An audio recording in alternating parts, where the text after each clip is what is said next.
Muy bien.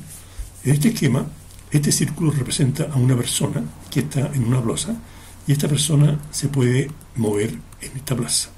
Entonces, si yo quiero describir este movimiento, lo que necesito hacer es representar de alguna manera las posiciones que la persona, digamos, tiene en la plaza. Y el punto es cómo hacemos eso. Y para hacerlo, lo que voy a hacer es definir un sistema de coordenadas cartesianas que llamo sistema de referencia. Y entonces, aquí yo supongo que el sistema del origen de coordenadas está en el centro de la plaza, de modo que los valores que están hacia el este, hacia la cordillera, son positivos, más 2, más 4, más 6, mientras que los valores que llegan en el otro sentido, hacia el oeste, hacia el mar, tienen valores negativos. Y el mismo principio opera en el eje de las Y, como sabemos. Entonces, yo puedo representar, es decir, la persona, supongo que se encuentra en este punto de acá, que está a 6,3 metros del origen de coordenadas. Pero no basta con decir que la persona está a 6,3 metros del origen de coordenadas, porque hay muchos puntos, infinitos puntos de hecho, que están a la misma distancia. Por ejemplo, ahí también estamos a 6,3 metros del origen. Entonces nos damos cuenta que no basta con tener un número para definir la posición de la persona. Necesitamos una cantidad que, además de magnitud, tenga una forma de determinar la relación que hay entre entre todos puntos, la posición de la persona y el origen del sistema de coordenadas. Entonces, para resolver este problema vamos a usar una cantidad matemática llamada vector.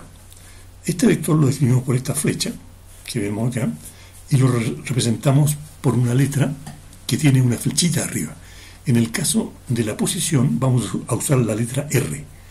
Entonces la R con flechita significa vector posición. Y entonces este vector queda definido por su tamaño y por el ángulo que forma con el eje X. Ese ángulo es la dirección del vector. Ahora, podemos decir entonces, muy bien, ¿y cómo vamos a trabajar con los vectores? Bueno, para hacer eso, vamos a usar los llamados vectores componentes, que son las proyecciones del vector en el eje de las X y en el eje de las Y, que también son vectores. Por ejemplo, este de acá, el vector es el componente en X del vector R, y al otro lado tengo el componente Y del mismo vector. Ahora, fíjense ustedes que si yo muevo el vector RI hacia acá, sigo teniendo el mismo vector, porque el tamaño del vector sigue siendo el mismo y su dirección y sentido también, de modo que el traslado del vector de esta manera no cambia su valor.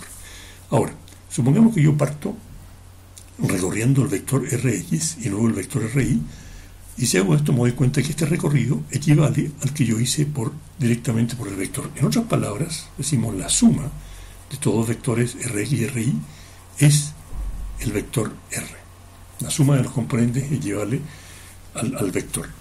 Entonces, esto es muy útil porque significa que para especificar este vector R solamente me basta con especificar los valores de, digamos, los vectores R, Rx y Ri.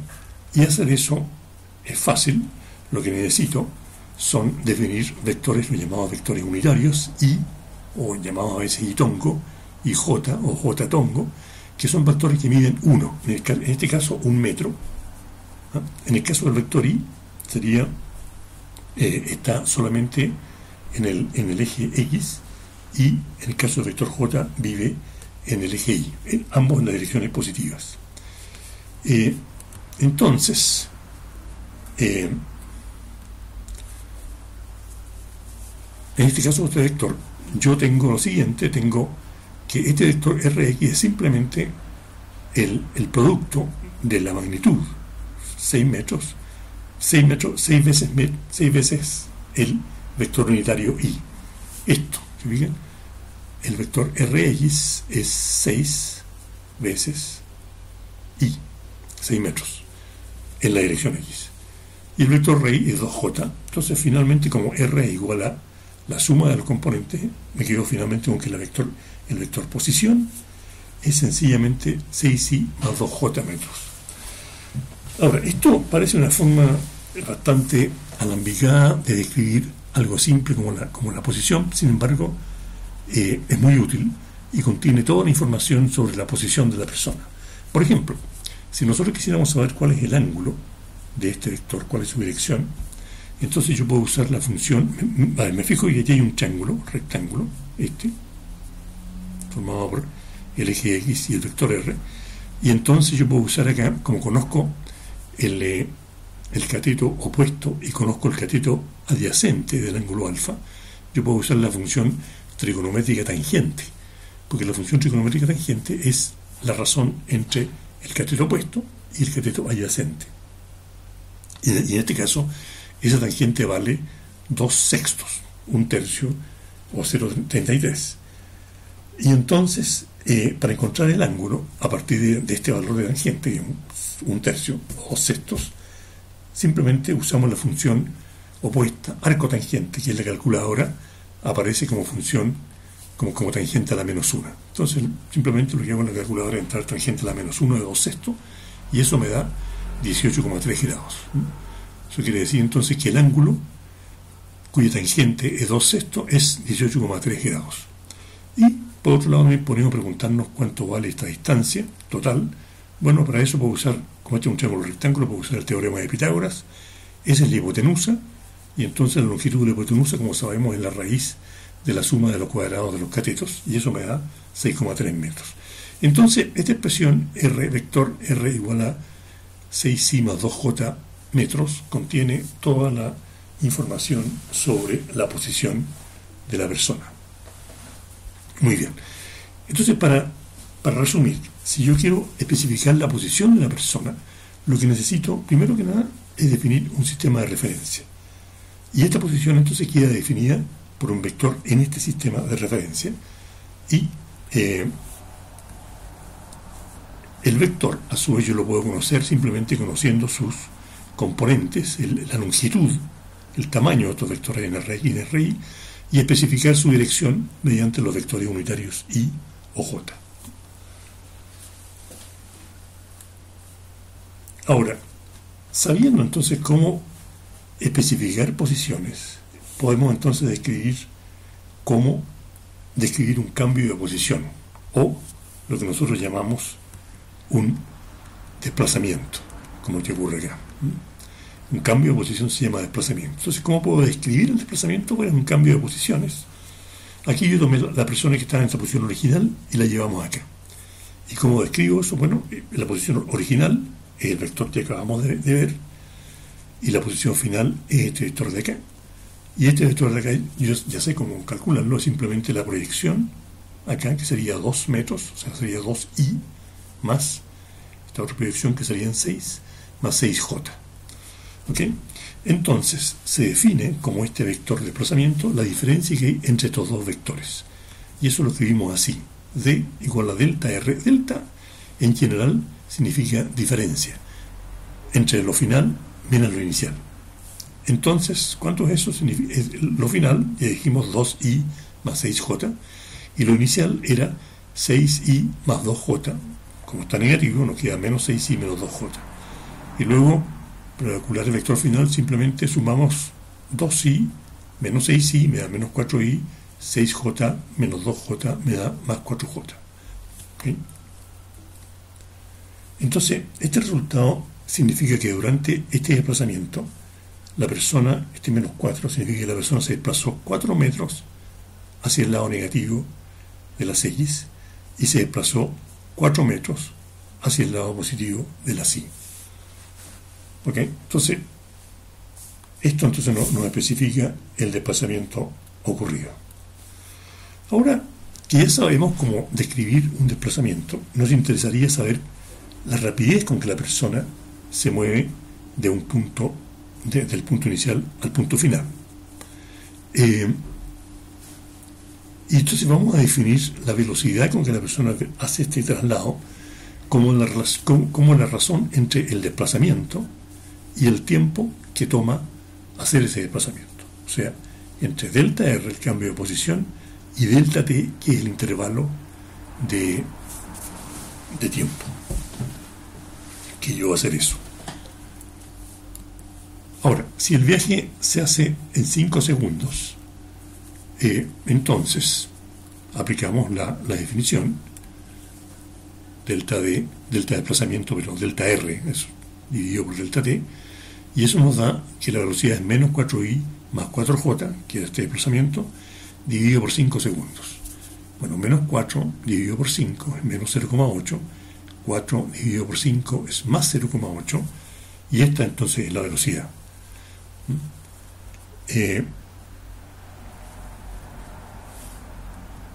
La magnitud de esta velocidad yo la puedo calcular como un vector con Pitágoras de nuevo, y es simplemente la raíz de los cuadrados, menos 0,8 al cuadrado más 0,8 al cuadrado, y eso nos da como magnitud de la velocidad 1,1 metros por segundo. Ojo con esto, porque cuando hablamos de velocidad, esto no es velocidad, esto es simplemente la magnitud en el tamaño de este vector, del vector de velocidad. La velocidad es esto, es un vector que lo definimos en función de sus componentes. Ahora, hay que decir que esta velocidad es una velocidad promedio, porque yo aquí solamente conozco el estado inicial y el estado final, y conozco el intervalo de tiempo, pero ignoro lo que ocurrió durante el viaje del estado inicial al estado final. Puede haber sido, por ejemplo, que la persona cambió su velocidad en el viaje porque se detuvo a hacer algo, qué sé yo. No sabemos eso. Entonces, en realidad, lo que estamos calculando acá es un promedio, el promedio de todas las velocidades instantáneas, ¿no es cierto?, durante este viaje. Muy bien, y ahora que conocemos entonces cómo calcular posiciones y velocidades, podemos ir más allá y examinar ahora un movimiento real que es más complejo. Esto que tenemos acá es el viaje, está sacado de un video del viaje de una pelota hacia la derecha y hacia arriba. Entonces, si queremos describir este movimiento, lo primero que tenemos que hacer es un sistema de referencia. Entonces aquí yo puse un sistema de referencia XY, lo pongo de manera completamente arbitraria, y entonces ahora, como siento, yo puedo empezar a estudiar este movimiento en el eje X y en el eje Y. Y entonces, si hago eso, me doy cuenta que los cambios de posición en el eje X son relativamente constantes, son muy parecidos. Lo que significa, entonces, que la velocidad en el eje X es constante. La velocidad en el eje X no está cambiando mucho. Pero fijémonos lo que pasa en el eje Y. En el eje Y tengo esa variación inicialmente, luego tengo esta que es más chica, luego tengo esta que es más chica, y más chica, y más, y más. Bueno, llega un momento que la pelota llega al ápice, al punto más alto de su trayectoria, y luego la pelota, la posición en Y, ¿no es cierto?, empieza a cambiar pero en sentido opuesto, y empieza a crecer en sentido opuesto. O sea, esto quiere decir que la velocidad en el eje Y se va reduciendo hasta llegar a ser nula aquí arriba, y luego empieza a aumentar en la dirección opuesta. Entonces yo puedo graficar esto de la siguiente manera. Las velocidades en X son constantes en cualquier parte de la trayectoria, pero las velocidades en Y, que parten valores, digamos, significativos, se van reduciendo, se hacen cero en la parte más alta y luego empiezan a cambiar hacia abajo. ¿Okay? Entonces, tenemos aquí en realidad, en la misma pelota tenemos dos movimientos: un movimiento de velocidad constante en el eje X y un movimiento con velocidad variable en el eje Y. Bueno, los movimientos con velocidad variable se llaman movimientos acelerados, y entonces definimos a la aceleración como el cambio de velocidad en un intervalo de tiempo. De nuevo, esta es una definición aproximada porque es un promedio, pero como no tenemos todavía las matemáticas para hacer esto, digamos, como hay que hacerlo, lo vamos a definir así por ahora. Aceleración igual cambio de velocidad en un cierto tiempo, se mide en metros por segundo al cuadrado, y como la velocidad es un vector, la aceleración también es un vector. Aquí nosotros podemos decir lo siguiente respecto a la velocidad a las aceleraciones de la pelota. Esta es la velocidad. No, aquí no muestro la velocidad en X porque ya sabemos que es constante. La velocidad en Y es, o sea, la aceleración en X es cero, no hay aceleración, pero la velocidad en Y va disminuyendo y luego aumenta hacia abajo. O sea, la velocidad en Y va aumentando continuamente hacia abajo, en el fondo. Hay una velocidad. En el fondo, lo que tenemos es una aceleración que es constante y que se expresa a lo largo de todo el camino. Entonces, cuando la pelota parte, que inicialmente parte con una cierta velocidad y queda sujeta a una aceleración que va haciendo hacia abajo, que va haciendo reducir la magnitud de esta velocidad hasta que llega un momento en que la hace igual a cero, y luego esta velocidad empieza a aumentar en el sentido negativo hacia abajo. Esta aceleración es constante y tiene entonces un valor de menos 9,8 metros por segundo al cuadrado en la aceleración de gravedad. Nosotros vamos a usar un valor de menos 10 metros por segundo al cuadrado para no complicarnos la vida con los números. Entonces, en resumen, podemos decir lo siguiente, que la velocidad, ¿no es cierto?, es la razón entre un desplazamiento y el tiempo que toma para llevar a cabo ese desplazamiento. El desplazamiento se define como un cambio de posición y las posiciones las definimos de forma vectorial, finalmente usando componentes RX y RY que los podemos calcular usando los vectores unitarios I y J. Y entonces usamos también el mismo método de descomponer la velocidad en velocidades X y en velocidades energía Y, porque más no simplifica la vida. Y también tenemos la aceleración, que son los cambios de velocidad en el tiempo. Y también, cuando examinamos un movimiento real que puede ser complejo, como el movimiento de la pelota, nos conviene descomponer, o sea, observar independientemente lo que ocurre en cada eje, ¿no? Entonces, en el caso de la pelota, tenemos que son distintas. La aceleración X en el eje Y es 0, la aceleración en el eje Y es menos 10 metros por segundo al cuadrado. Muy bien. Entonces, ahora que sabemos cómo describir el movimiento, surge la pregunta, bueno, ok, ¿y cómo va cambiando la posición en función del tiempo? ¿Qué es lo que pasa con eso? Bueno, ocurre que si nosotros observamos a nuestro alrededor, nos damos cuenta que la gran mayoría de los movimientos reales de los objetos son movimientos acelerados. Y cuando la aceleración es constante, se puede demostrar esta relación esta dependencia entre posición y tiempo. El tiempo, en un instante cualquiera, depende de su posición inicial, R sub 0, el sub 0 significa inicial, de su velocidad inicial, multiplicada por el tiempo, y de la aceleración que está a la que está sujeta el objeto por el tiempo al cuadrado y dividido por 2. Y reitero, esta ecuación se deduce suponiendo que la aceleración es constante. Si la aceleración no es constante, esta ecuación no se puede usar. Muy bien, entonces podemos aplicar esta ecuación ahora a un movimiento real como nuestra pelota. En el eje X, la aceleración es 0. Entonces, en el eje X, si yo escribo esta ecuación para el eje X, este término no existe y me queda simplemente que R, la posición en el eje X, en el tiempo, es igual a la posición inicial en el eje X más la velocidad inicial en el eje X por el tiempo. ¿Está bien? Aquí no hay. Entonces, esto quiere decir que la posición va a cambiar con el tiempo en forma lineal, en forma constante. Por otro lado, en el eje Y, la aceleración para abajo, la aceleración es negativa, sabemos que vale menos 10. Entonces, la aceleración en el tiempo va a ser igual a la aceleración inicial, perdón, a la posición inicial en el tiempo, a la posición inicial, más el producto de la velocidad inicial en Y, hacia arriba esa, multiplicado por el tiempo, menos un medio de la aceleración en Y, que sabemos que vale 10, multiplicado por el tiempo al cuadrado. Entonces, ustedes se dan cuenta que estas ecuaciones son súper útiles porque nos sirven para predecir exactamente la posición de la pelota en cualquier momento del viaje. En cualquier instante nosotros podríamos decir: esta pelota va a estar a tanta altura y a tal distancia del punto en que se lanzó. Son ecuaciones poderosas. También podemos calcular cómo cambia la velocidad ahora en función del tiempo. Y en el caso de la velocidad se puede demostrar que si la aceleración es constante, la velocidad a un tiempo t cualquiera es igual a la velocidad inicial más el producto de la aceleración por el tiempo.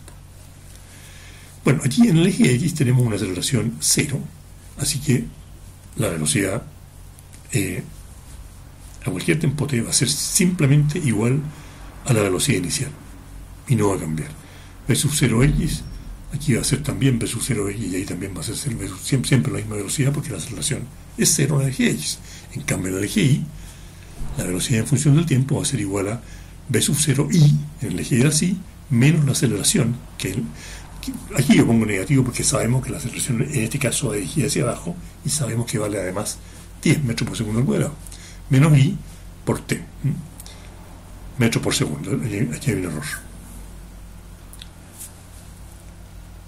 Ok, y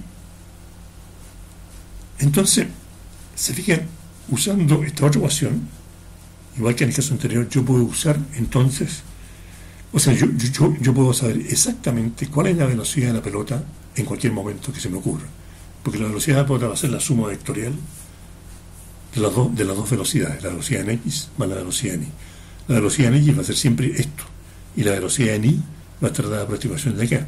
Entonces todo lo que tengo que hacer es para un momento determinado, por ejemplo este momento de acá, yo calculo cuánto es la velocidad en x, que sé que va a ser igual a la velocidad inicial en x, y cuánto es la velocidad en y. ¿Okay? Y luego sumo estos dos componentes y eso me da el vector velocidad. Y de ese vector yo puedo calcular el ángulo, la inclinación del ángulo, etcétera, del vector, etcétera. Muy bien. Pero no solamente podemos usar estas ecuaciones para hacer estos cálculos, sino que también para entender cómo se mueven los objetos, cualquier objeto.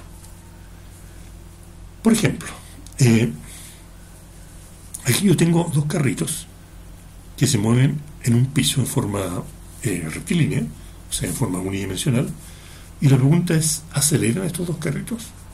Entonces, el primer carrito sigue la función R1 de t igual a 8 metros. El otro es R2 de t igual a menos 3t por 5. Entonces nosotros comparamos, hagámoslo para el primer caso. Nosotros comparamos esta ecuación con la ecuación en general. Y nos damos cuenta que en este caso no existe un término en t cuadrado, por lo tanto aquí no hay aceleración, y no existe un término en t, por lo tanto aquí no hay velocidad inicial. Todo lo que tenemos es un número que corresponde, es decir, sin tiempo, que corresponde a la posición inicial. Entonces lo que esta ecuación me dice es que el carro se encuentra a cualquier tiempo t en la posición 8, a 8 metros del origen del sistema de coordenadas. En otras palabras, este carro está en reposo respecto al sistema de coordenadas.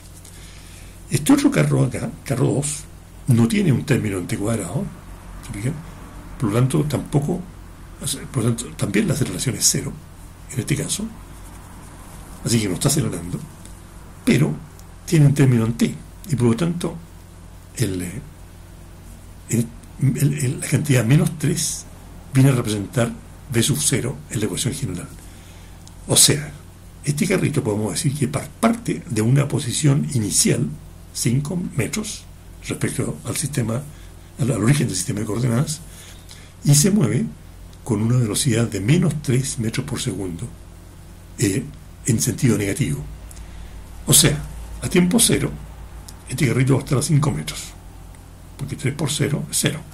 A un segundo esto va a valer 3 por 1, menos 3 por 1 va a ser menos 3. 5 menos 3 es 2.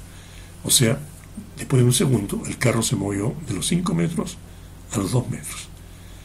A los 2 segundos, esto va a valer menos 6, ¿cierto? Y entonces, la suma va a ser menos 1. O sea, a los 3 segundos, el carro está en la posición menos 1. O sea, cambió de 5 a 2 a menos 1. Entonces, esto quiere decir que la velocidad la posición va a ir cambiando hacia el lado negativo, tal como lo dice la velocidad. ¿Se fijan? Entonces, estas dos ecuaciones nos describen en qué condición están los carros, qué pasa con ellos. Y podemos agregar un caso más. ¿Cómo podríamos interpretar esta función para la posición de un vaso? Es decir, la posición del vaso en el tiempo es igual a 4 menos 5 t cuadrado. Bueno, aquí aparece un término t cuadrado. Significa entonces que este 5 tiene que ver con la aceleración.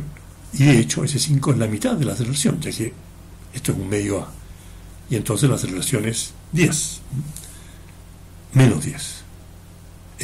Menos 10. Y entonces probablemente lo es una interpretación posible, es que el vaso está cayendo, porque está acelerando con una aceleración de menos 10 metros por segundo al cuadrado.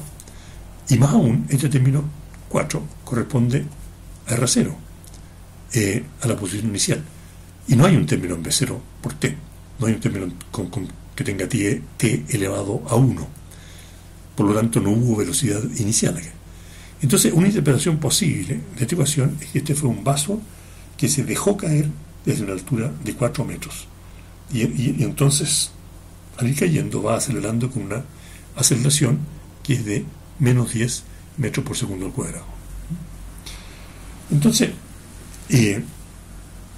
lo que vemos entonces en resumen es que estas ecuaciones nos sirven no solamente para predecir dónde podemos encontrar un objeto en cada instante o qué velocidad va a tener en cada momento, sino que además nos sirven, cuando conocemos las ecuaciones, nos sirven para entender cómo es el movimiento del objeto. Y finalmente, ahora que entendemos exactamente el movimiento de un objeto, surge la pregunta, bueno, ¿y por qué las cosas se mueven? ¿Y por qué se mueven acelerando, generalmente? O sea, acelerando quiere decir que su velocidad está aumentando o disminuyendo. Pero estas preguntas son el tema de la segunda clase. Hasta aquí llegamos por hoy. Gracias.